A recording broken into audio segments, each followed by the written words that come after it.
A lot of people use histamine intolerance and MCAS, or mast cell activation syndrome, interchangeably, but they're not the same thing.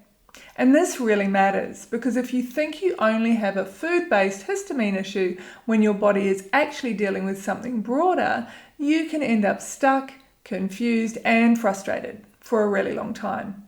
I know I was. So today I want to explain the difference in a really simple way.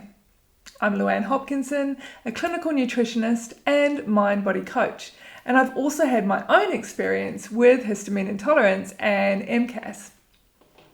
So histamine intolerance is often talked about as a situation where the body is not keeping up well with the load of histamine in the bucket. That can mean histamine from food is too much for your current capacity to break down the histamine, especially if there are other factors contributing in the background.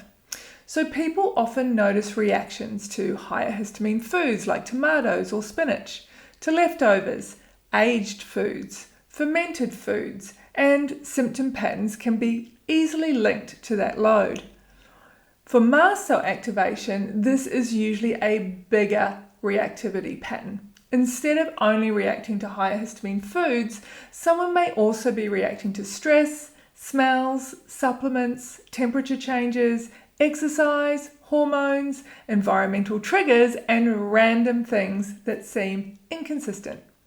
The body can feel much more unpredictable and more globally reactive. So there is an overlap as well. This is where people can get confused. A lot of the symptoms can overlap, such as flushing, itching, headaches, reflux, hives or skin reactions, sinus issues, anxiety, dizziness, digestive symptoms, and more. So you can't always tell one symptom from the other and say, well, I know what this is. It's mast cell activation or it's histamine intolerance. It's more the overall pattern that gives us the clues. Some clues that it may be more than just a straightforward food-based histamine load include when you're reacting to lots of non-food things like the weather, symptoms feeling highly unpredictable, feeling reactive even when on a strict low histamine diet, strong stress-related flares, broad multi-system symptoms, feeling like your whole body is on edge, and insomnia. Now that doesn't diagnose anything by itself, but it can help explain why a simple food list might not be enough. So this matters if you think the answer is just strict eating, because you may be missing the need for a broader approach. For some people, the low histamine diet helps quite a bit, and for others, it is helpful but only part of the picture.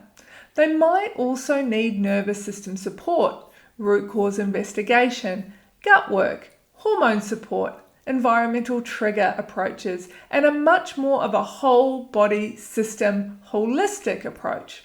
In fact, you can even have mast cell activation and still be able to eat high histamine foods.